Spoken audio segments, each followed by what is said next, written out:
Well, hey there. I'm Russ Matthews from Real Dialogue. And I'm Laura Bennett from Hope 1032. And welcome to The Watch List, where we look at film through the lens of faith. We've got a big episode. It's a very big episode, and I'm going to admit right now, I haven't seen all the movies in this episode because I've been watching other movies as part of the Sydney Film Festival. Yes, so you have. I'm going to take from your movie wisdom. Oh, there you go. This time around. Yeah, basking share it with in us. it. Well, but Laura, if only we could just take you into the multiverse. Yeah. Yeah, kind of take you across, because pretty much all the movies we're going to be looking at this week deal with a multiverse of some sort. We've got The Flash, we've got Spider-Man Across the Spider-Verse, and then on top of it, we get to kind of look at all the logos of our local cars to see whether or not they're robots or not, because the Transformers are back with Rise of the Beast. And so, I don't know, I don't know about you, but when I thought about doing The Flash, all I could think about was Sheldon on Big Bang Theory, you know, Yes. zoom, zoom, zoom, zoom, zoom, you know, Yes. like we're going, all you have to do is like the special effects where you just kind of jump in the chair, say, hey, I'm back. I'm back. I went around the world and I'm back again. I'm here for you, Laura. Here we Thank go. you, and I appreciate your Flash shirt today. Oh, yeah, the Flash This is shirt. great. This is great. I'm in the multiverse. You're for in the you. zone. Yeah, we're in the zone. Yeah. This is it's and even if we mess up, you know what's great is we have this team Just redo here. it? They can redo it. We have a different multiverse of our. We've come back already. This is a whole new Already great. timeline. We hope you've enjoyed the watch list. So anyway, onward and upward. So The Flash. Tell me something. You can go anywhere. Another timeline. Another universe. So why do you want to stay and fight to save this one? Because this is the world where my mom lives. I'm not gonna lose her again.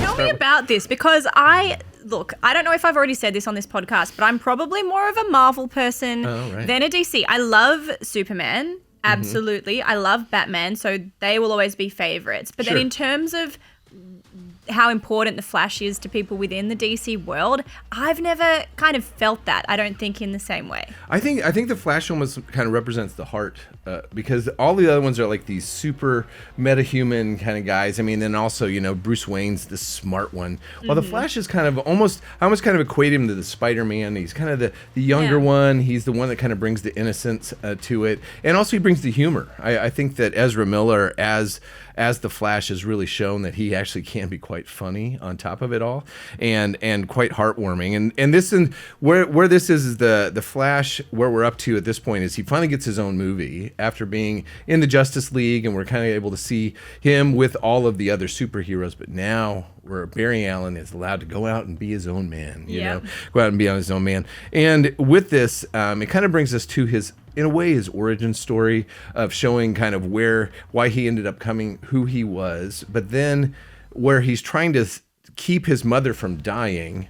He decides that he is going to actually travel through the multiverse, because the Flash, of course, can do this. He can actually travel through time.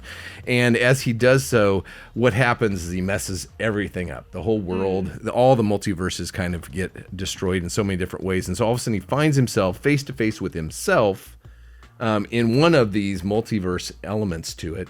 And with that, General Zod, who was actually the Superman from the Superman film Man of Steel, he comes back, but yet it's a world without any metahumans, and so no one can be there to actually take on Zod, except there is a Batman, and we'll kind of talk about that here. There is a Batman, but it's a little different than the one we may know now. And then two, that we also are introduced to a new kind of version of Supergirl. Right. And with these movies, you mentioned, you know, the multiverse factor seems to be coming up more and more. And we know, like, I think of even the movie years ago with Ashton Kutcher, Butterfly Effect. Right. Like, if you try to mess with timelines, if you try to do anything with the past, present, future, it's not going to go well for you. Like, why have we not learnt that lesson? And yet I feel like there's this increasing fascination with different worlds. What would happen if we could change a choice? And why would we want to do that? And how do these different things overlap with each other? Like, it sort of, to me, speaks to the fact that people want to know there's this alternate reality where we can kind of escape the difficulties of what we're in now.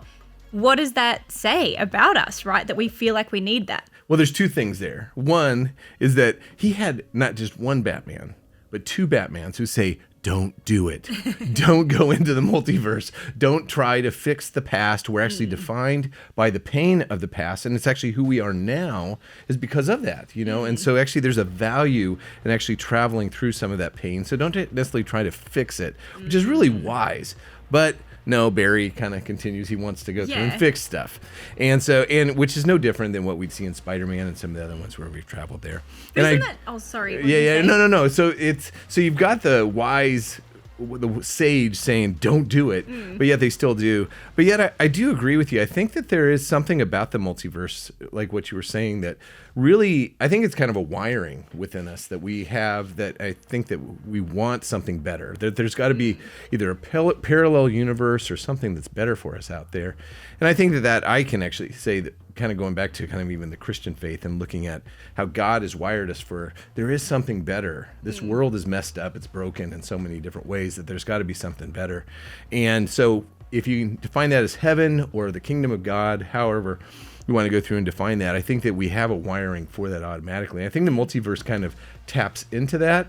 But you know what? After we talk about the second movie, I'm going to say we have a multiverse problem, I think, with a lot of these franchises. But anyway, we can keep going on with The Flash. Come back to the Batman thing, though, because in the trailer, it's Michael Keaton, right? He kind of shows himself as, I mean, he's, aside from Christian Bale, Michael Keaton, best Batman.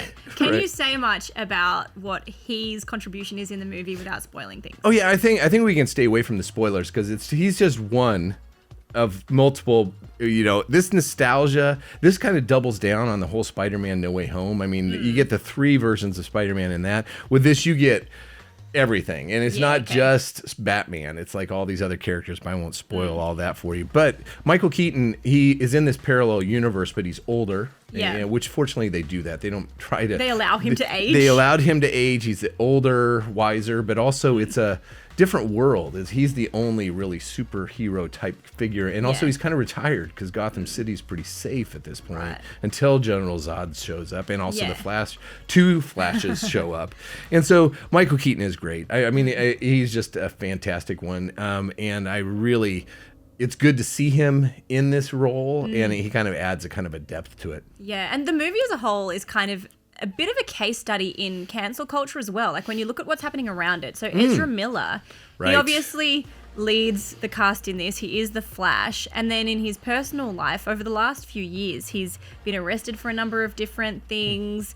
There's been kind of these moments where he's shown up in the news for not the best reasons. I'll put it like that, very diplomatically, you know, way to express this. But he's somebody who it's like, you've been given this massive franchise. All of these other things haven't gone so well for you. Like there's criminal charges that were laid against him. How does a film company handle that when, you know, the face of their franchise is suddenly caught up in these situations? And everyone did go fairly quiet about it for a while, but I feel like now it's like they've almost timed things in a way to like manage the controversy of that and then still release their movie. Like Ezra Miller was at the red carpet and he said thanks to Warner Brothers for the discernment and care that they handled everything that was going on in his life with. He did, extending grace toward him. And I just wonder how much that side of what relates to this film's release is going to be talked about. Like I think there's more of a conversation there to be had about how do we handle these times where someone with great talent, you know, part of a huge movie, what do we do when they have these personal failings? Oh yeah, I think that it obviously didn't play too much into the screening itself. You really don't see it because I mean I think Ezra Miller really is a very talented actor and he's really proven himself over the years, but unfortunately he's had so many problems with his personal life that have been very public. And so I actually, in the lead up to this, we haven't seen a lot of Ezra. I mean, it's mainly been about Michael Keaton. I think that's actually why they've actually released some of the surprises so that they can actually say, well, let's focus on like, Supergirl and Batman. There's other people besides the Flash, which is unfortunate because this movie is really the Flash's movie, you know, and so because there's 2 of them. There's not just one. There's 2 of them in this film. But what I'm thinking though, I think this really kind of proves is that DC has kind of moved to this new era. That I think they're going to kind of close the chapter on what was called the Snyderverse, meaning Zack Snyder's version of the Justice League and all that, and move forward with the new James Gunn era. And I think that that's what this is going to be. I think that's what this was able to do. The film itself was good. It was good. It wasn't great. It wasn't like, oh, Ooh, controversial opinion. Yeah.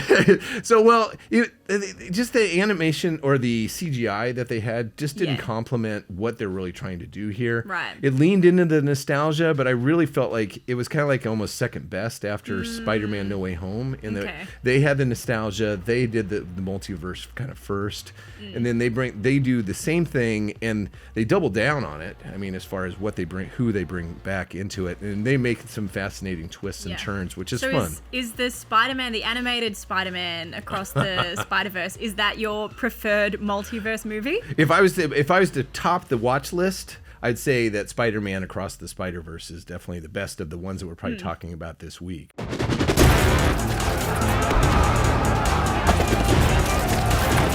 do you think you are? Really? We are supposed to be the good guys. We are.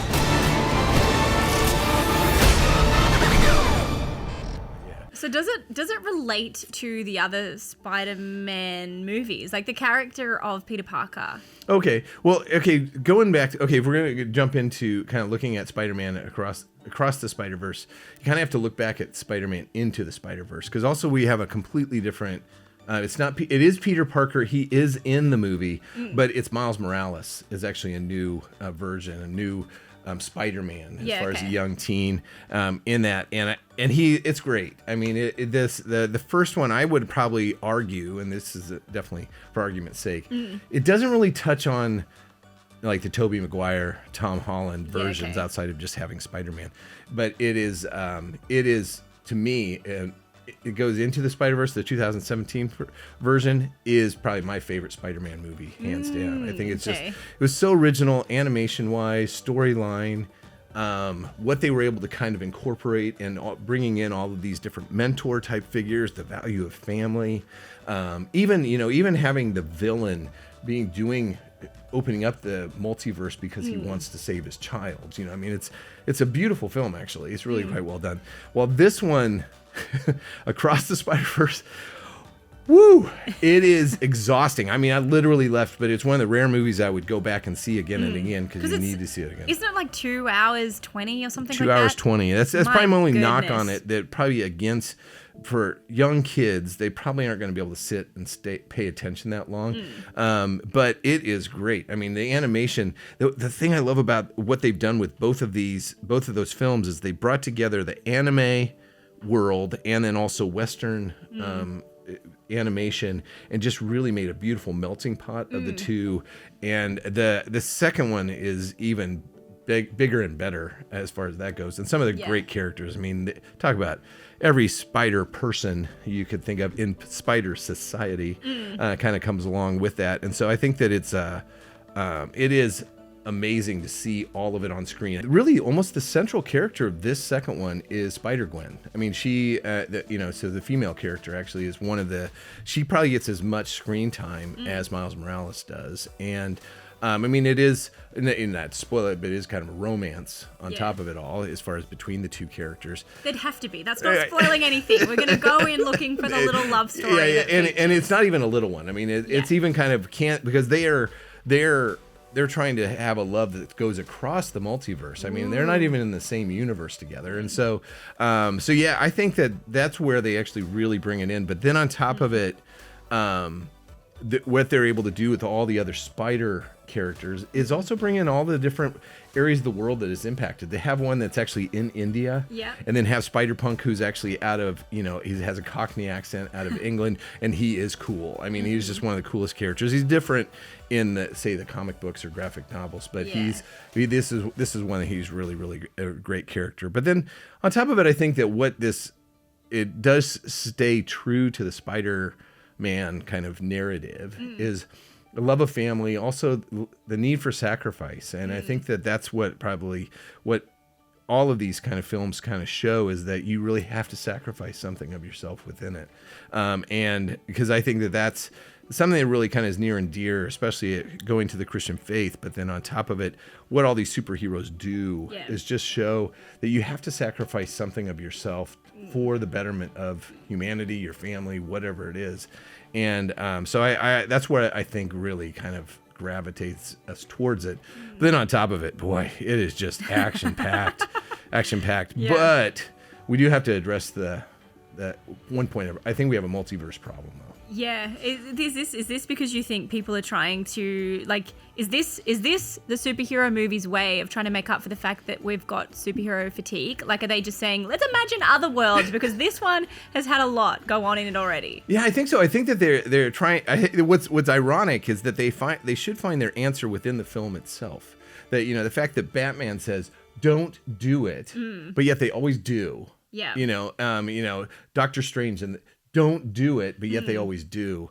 You're saying don't do this, you know. Yeah. But the problem is that they think that we've got to reset things. But unfortunately, once you let that genie out of the bottle, the multiverse exists. Yeah. And so now you can't just go back to just kind of having one bad guy, you know, going through the streets of New York City and one good guy trying to stop him. It's now we've got to bring him in from all these other universes too. And so it just ends up, they've done it now with Marvel. They've done it now with DC, and we're going to be looking at Transformers. They're doing it kind of, it's different multiverse, but it's still kind of a different parallel universe that they're dealing with. Yeah. So I'm like going, do we have to keep doing this, or can we just get back to just the good guy and the bad guy Just kind of fighting it out? Yeah, straight kind of movies. But I wonder as well, that sort of says there's something in us that doesn't take advice. Like, then, you know, but I wonder, like, for one, you're not going to have a good movie if there's no drama and advice being ignored. Like, if Spider-Man just said, okay, Doctor Strange, I won't do it, like, then where does the story go, right? So they have to have something that says that. But I think it also speaks to how true it is. Like, this is just true from generation to generation. When we learn something and we want to pass on that wisdom to somebody else, you can share that as best as you can. You can explain why, you know, this and this particular action is not going to be a good idea, or like consider where this is going to land. But I think there's something in all of us, even if we have that wisdom coming in, we still want to experience something for ourselves. We still want to try and fail from our own ideas and our own, you know, sense of purpose in a particular direction. Like, there are ways where wisdom shapes us and perhaps we take things on, but I also think there's a need for people to try and fail for themselves. And it's like, I don't know, it's a strange thing to me, right? Because it's like, the whole idea of learning and growing, that's what happens in life. If you're living a healthy life, you learn, you grow, you change, you get new ideas, you learn new things. But it's like, what's the point of that if you can't pass it on to somebody, and if they don't actually heed that advice? Exactly. You know, where does that knowledge go, and what Welcome is to the parenting. point? Well, exactly. I don't even have kids, and I can tell that this is how the story goes. Yeah. And I'm sure if we listen to advice generation to generation, surely we would have to get more wisdom, more capable, like more able to do things well than if we constantly just ignored every piece of advice we were ever given. Oh, that's true. And even what they're trying to do, I think what they always are trying to do, because I totally agree with you, is with the mentors in your life, those people that speak wise things, your parents, which you reject, but then all of a sudden you're going, you know, 10 years later, you're going, oh, wow. They actually were right. Yeah, you know, but then I wonder if you wouldn't, if, you know, it's like kids doing something dangerous, like don't jump off this table. Okay, but then you never, like if they never at least give it a little go, they're not going to understand why they shouldn't do it. Like, would life just be so much more insular if we never understood what it was like to fail, to hurt ourselves, to be challenged? Well, but this goes back to the problem with the multiverse, because the multiverse, what they usually are trying to do is they're trying to fix a problem or something that they did, a bad choice. So jumping off the table, or, you know, whatever it is that they did that in the past, opposed to, and this is even within the wisdom of the Bible, but even Batman. So Batman and the Bible, there you go. We're going to bring them together. Yeah. And is the fact that actually we're defined by those things, and that we can learn from them. We can actually be better because of them. And even the bad things, the suffering that goes on in our lives, we actually can learn something, and that there's something. Many times it's actually when we grow closer to God and other people. It's actually when we're going through the hard times anyway. Yeah. So suffering, we don't necessarily want it, but actually there's a value to it in the end. And I think that's where the multiverse it keeps pointing to the fact that, hey, no, actually, guys, sometimes your mistakes are worth keeping, or the bad things in your life help you to be better. And so, so I think that's where I'm kind of hoping that with all that's kind of going on with all these superhero franchises, that they would kind of go, let's just get back to just kind of basic story, a little biffo, a little bit of fun, maybe a little bit of romance, Yeah. the upside down Spider-Man kiss, all that sort of stuff, The iconic like Tobey Maguire emo fringe flick strut that he does in Spider-Man 3. I'll take that. All of it. But There it's you so go. much easier to watch as someone who enjoys. I can take in a complex movie, don't get me wrong. But when there's, the multiverse and all these things, I go, there's too many characters and too many things. Like, Right. I just give it to me straight. I don't need the complexity of this when I'm just trying to be entertained and enjoy a good movie. Yeah, that's right. But talking of Transformers, Okay, let's do it. let's go into that. So Rise of the Beast is out. Rise of the Beast It is doesn't out. have Mark Wahlberg in it. It doesn't have Shia LaBeouf. It has Anthony Ramos. Right. Ramos? But it's not a musical. No, Even because though he was in The Heights. Yeah, you were kind of hoping that it would be. Oh, he's in The Bad Guys too, which I absolutely love that film.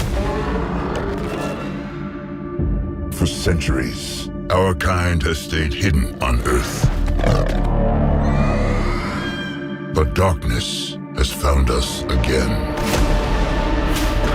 Prime. This is about the fate of all living things. Unicron is coming.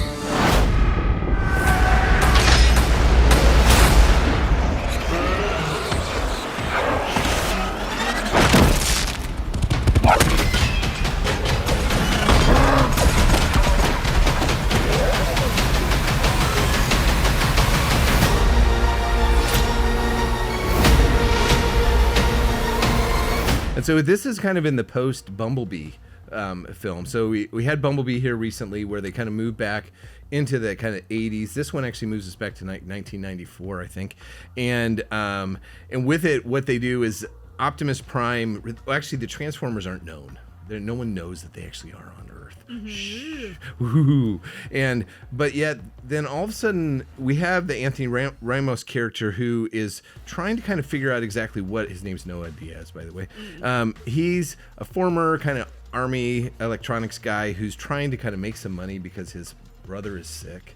Yeah. And so in so doing, he tries to go and steal a car, and whoops, it just happens to be Mirage, one of the Transformers. And with that, he all of a sudden gets pulled into this kind of web of trying to save what is called, as far as one of the kind of key things as far as getting the Transformers back to their home world.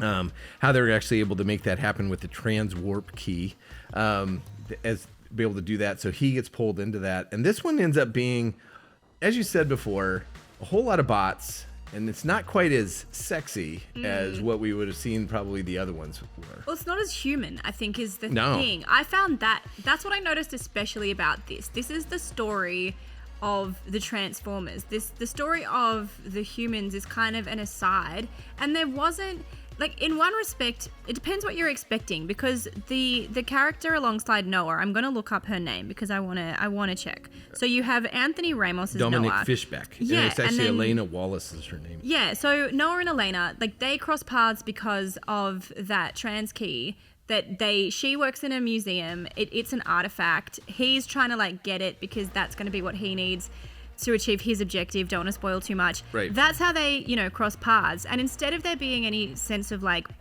love interest there or whatever, and not that there has to be, it's kind of nice and refreshing Yeah, that it's there's not. not a love story. It's just these two adventurers kind of, joining forces and helping each other out.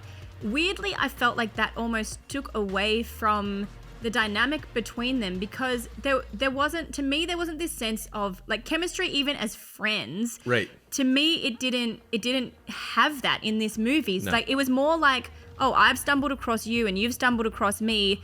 It kind of had this, like, co-worker energy, like, okay, the building's falling down around us. I suppose I better just make sure you get out as well, because that's human decency. Like, it didn't have Right. this, sense of compulsion to care for each other or to look after each other. It was more like, you're here, I'm here, let's get through this movie together. Right. Like, and that for me was something that I didn't love about this, because what I really enjoyed about the Transformers with Shia LaBeouf, even the one with Mark Wahlberg, is, like, the comedy and the fun and the family Yeah. and the relationships and the story of, the humans and their relationship to even the Transformers, like Shia and Bumblebee. It's like, come on, like, the friendship and emotion around that is Right. so special. this one didn't have that. It was like they stripped all of that, made it more like a sort of teen adventure. Like, you can tell they've aimed it at, like, the young ones were adventuring. We've got our bots, and, like, let's imagine what it would be like if they all battled each other. So it didn't have the maturity maybe of some of the others, and then just put it all in the imagined world of Transformers. And that, for me, wasn't really enough to feel like I could engage with it. Because even the Transformers seemed a little bit more trivial, and the way they spoke seemed a little bit more childlike. Oh, right. Which could work for a younger audience. But then there's also, like, Transformer beheadings. And I go, this is pretty violent for a young kind of, you know, story. Yeah, it is. Well, and I agree with you. I mean, because the originals were by Michael Bay. So, I mean, Michael he just seemed to know how to, even though you can knock on him as far as, but they're always big, they were always bombastic. And also on top of it, there was always a bit of sexual tension between the lead characters in so many different ways. And while this one definitely doesn't have that, I mean, they try to do something with Noah and with Mirage, more so than with Bumblebee. And we won't tell you what happens with Bumblebee, but so it's not there as much. So it moves a little bit closer to kind of being for the younger audience who maybe grew up on the Transformers cartoons. Because actually, even the voice, because it was originally Liam Neeson, but now they go back to Peter Cullen, who actually did the original Optimus Prime, and they actually bring in the big evil guy, the big baddie Unicron. So it's So it kind of gets it back to its roots, and it kind of gets it back to the Hasbro wanting to sell more toys. Right, and that's what you see in this. Two things that stood out to me is that as I was watching it, I thought this is basically like if you gave a bunch of kids Transformer toys and were like, you make up the voices and enjoy playing with them, that's what they put on screen. Like, I want to hear what your voice is. The more Transformer voice. But it's terrible. But it feels like that. Like, I'm like, you've just given a bunch of toys out and had kids play with them and then just see what they did. Like, it felt very juvenile in that way. And then, like I said, there's these intense moments that make it more violent than it should be for that young audience. But then even like the Optimus Prime character, so this is all set, like we said, back in the 90s. It's pre all of the other ones that we've seen. Optimus is more vulnerable than he's been, because for him and his Autobots, they're basically exiled to Earth trying to get back to their home. And in this movie, there's points where maybe they'll be able to do that, but certain sacrifices potentially have to be made. Are they going to prioritize themselves as a, race of robots, or are they going to prioritize humans? Like, who has to pay the cost for the freedom that the Autobots want? Sure. And like, that's a big question that hangs over this. And then spoiler, don't listen if you don't want a spoiler. The character of Noah, I find it really interesting. Like, there was a read between the lines moment.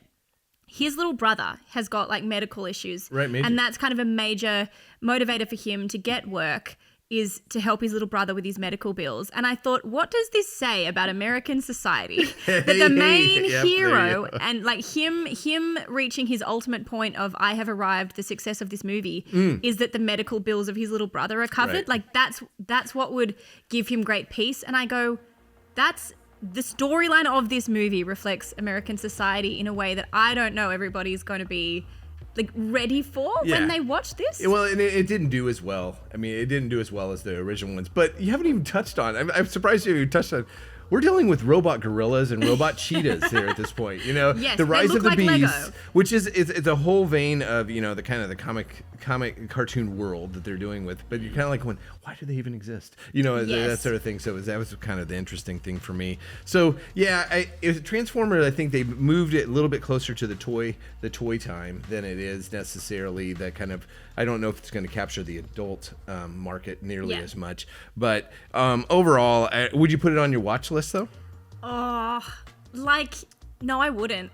Right. I wouldn't. I'm sorry. The thing is, I loved Transformers. Like, as a little kid, I remember the cartoons and that kind of stuff to a degree. Like, I was quite little, so they're in the periphery of my childhood. But then the movies, the original ones with Shia LaBeouf, like that's the first kind of Transformer movies I really engaged with and loved. This one just didn't have the heart and magic of those. Even Bumblebee with Haley Steinfeld, like, I enjoyed that. This one for me was too much about the robots. And of course, as you're watching a Transformers movie, it's going to be about the robots, but it didn't have the relational connection. It didn't. You're right. It didn't have the human heart, and it doesn't have to all be about the humans to have that. But I just think they're wanting you to feel something for these robots and for these characters that just did not translate for me in this movie. Right. So I think if you're going to watch it, definitely see it in the cinema, because it's phenomenal in the cinema with Yeah. the sounds Huge. and the effects of it and the hugeness of it. But I don't think, like, you can just leave it. Like, it's another Transformers movie, whatever. Like, it Right. didn't grab me in the way that I really hoped that it would. Yeah. Oh, and I agree. I mean, it wasn't necessarily quite the same level. I think everybody I've talked to always points back to Bumblebee going, that's where we thought they were really going to get it, and they didn't really do it with this one as much. I felt that Spider-Man Across the Spider-Verse was hands down probably the top of the watch list for me. Okay. The Flash was okay. I mean, it's definitely nostalgia, but it's not one that I'm going to sit there and go, oh, we've got to love this one. But I think as far as the top of the watch list for me was definitely Spider-Man Across the Spider-Verse. Okay. Enjoy that. That's going on the watch list. There you go. It's going on the watch list. So, well, we're signing off. We gotta head. That's kind of the end of this wild and crazy multiverse watch list that we've had Should this I do week. this thing? And I go, wait, I just got back. Hey, you're back. I was the Hey, Flash. welcome back. Yeah. Get up and down off the chair and easy done. Zoom, zoom, zoom, zoom. Yeah. Exactly. Well, so just make sure you subscribe today. Subscribe to the watch list. Check out the videos on our YouTube channel there, and then also follow Hope 103.2 and also Real Dialogue Online for all of your entertainment reviews. Join us next time. We got some really great ones coming, so make sure you tune into the next one, because we're going to be looking at probably Elemental and Indiana Jones. Yes. Dun, dun, dun, dun, dun, dun, That's right. Get your fedoras out. We're getting ready to go. So, hey, we look forward to spending time with you again. And as you grab some popcorn and look through and see how film goes through the lens of faith on the watch list.